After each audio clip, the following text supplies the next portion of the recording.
Well, hello there. You know, I like theme parks. The big hustle and bustle of colorful characters, thrilling rides, and vibrant scenery. But I am also aware of the horror stories, from the staff being overworked, the nickel and diming from shops, and the questionable maintenance status on rides. And I think to myself, oh, that's the fun part. Something you might not know about me, but I crave running businesses.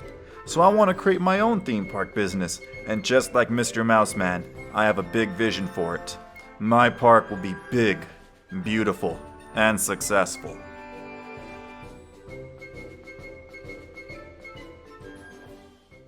Parkitect is a theme park tycoon. You basically run and design your own theme park, coming complete with rides, roller coasters, shops, workers, and what really makes this game stand out, the back-end infrastructure. So the game just drops you in. I want to just kind of mess around and make the dream park Medialand. Though to be fair, I don't know how to play the game, so I will dabble in story mode. Learn the ropes. My goal is to be able to show the love and care both the guests and the park deserve.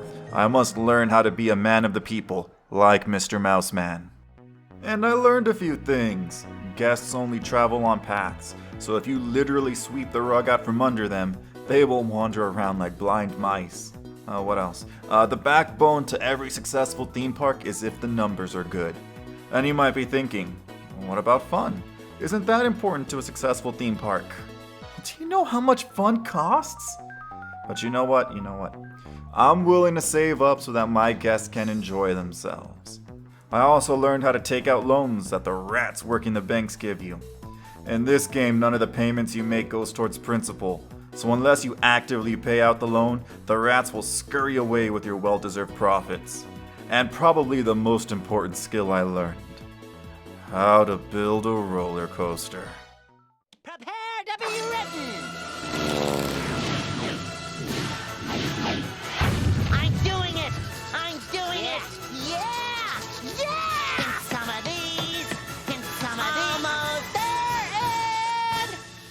done. Now let's see how it looks so far. All in all, my takeaway from scenario mode can be distilled into 3 key lessons. Lesson number 1. Guests hate seeing how the sausage is made, so make sure to put a big wall or shrubbery in the way of the back streets to keep immersion going. Just like you don't want guests to see the employee experience, they also don't want to see it. So design the park to hide the ugly bits. Lesson number 2. Guests love scenery, so flesh out the park.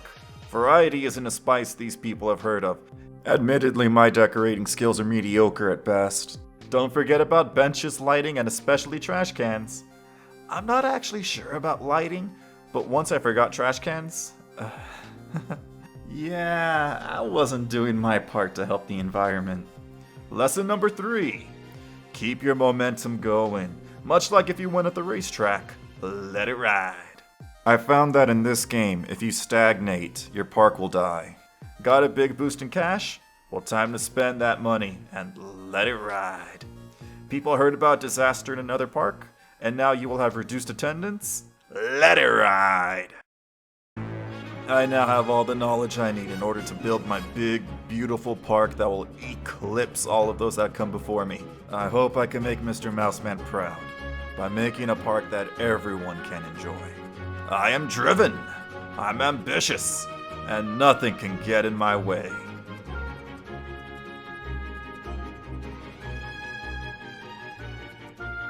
It is time to spread my wings away from scenario mode and open up the gates to Medialand. This will be my big, ethical park.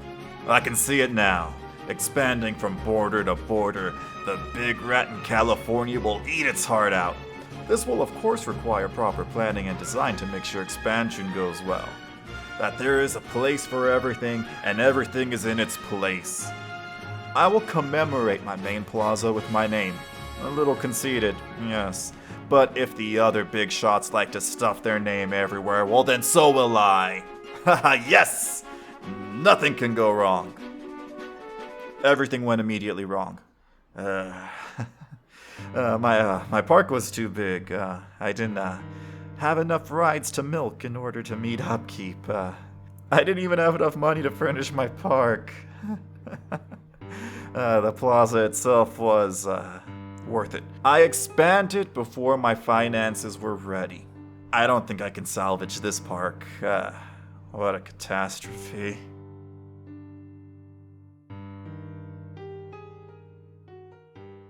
Alright, I learned my lesson and I'm back for round 2. Start small and grow bigger. If I want my big, beautiful, successful park, I'll have to be steady and give up things that I want the most. I set up my food court. I have a couple of rides and a custom roller coaster. Media World is open for business. Alright, mindset time. I'm just gonna fill in the park as it comes by. Keep everything nice and compact. I'm using these different shaped rides like puzzle pieces to fill in the maps. I will leave in space between the rides so that I can fill that with props and trees and other decor. Really rolling with the punches here. Since I'm going with the Maple Forest map, it makes sense my colors will be orange and red. Very fall, the second best season. Now that I'm implementing the lessons I've learned, it should be no surprise that the profits begin to roll in.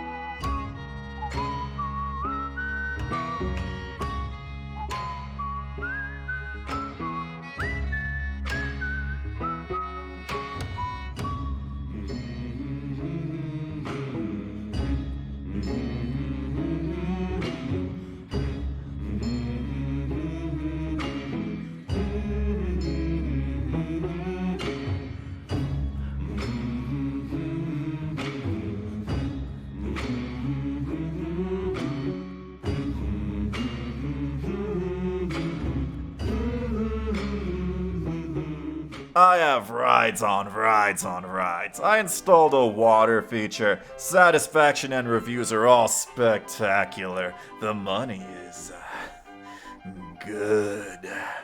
I have no qualms declaring that Media World is the happiest place on Earth. Happiest place on Earth is a registered Disneyland copyright. Well, gentlemen, it's just a small carnival. And it's heading for a great big lawsuit. You made a big mistake, Media. Well, so did you. You got me mad.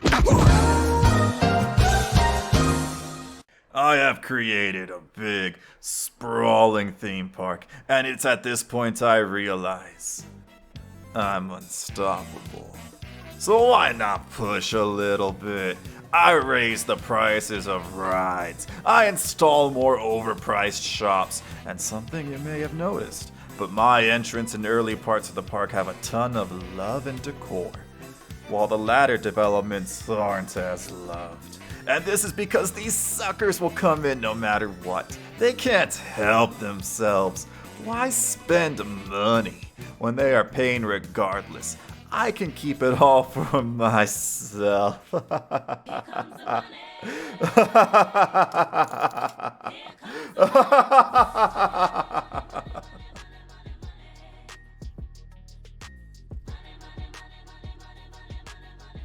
To wrap everything up, I need one big monument to my success. Something I can call big, beautiful, and successful. My last park had a plaza with my name on it. For this park, I will have a coaster that sprawls and crawls all over the property. Take the coaster builder to its limits, and so I build.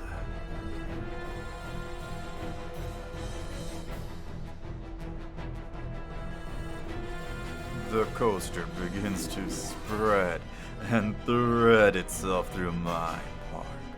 Just like my reach and influence, there is no escape from where the coaster reaches.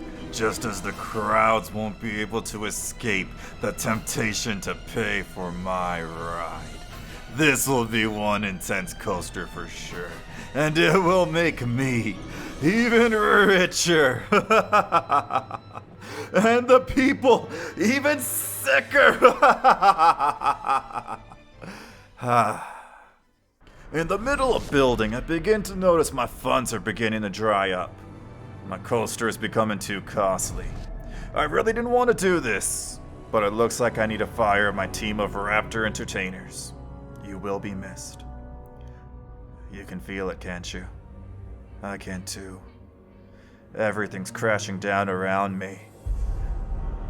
But I can see it. I can almost taste the ending. I have just about lapped my property in order to save my coaster and the park. I had to do the one thing I really didn't want to have to do. I went out and took out a couple of rat loans. The interest payments went straight from my money stash. But it'll all be worth it. Now that I've finished my magnum opus, my big, beautiful coaster can save my park. Just as soon as the customers come in. Whoa, wait. Come back. What do you mean it's too intense? Don't walk away with my money. No. Oh no. I didn't see this coming. Well, it looks like it's the end. The last thing I can do before it all goes under is ride my coaster. Any last minute riders? There's plenty of room here. Once again, I lost. My own ego and greed has driven my game to a halt. But it was fun while it lasted. I was the wolf of Theme Streets. I had fun, and I guess there are worse ways to go out.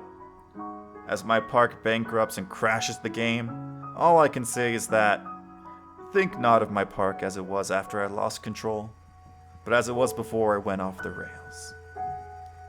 Thanks for watching my video. I appreciate it.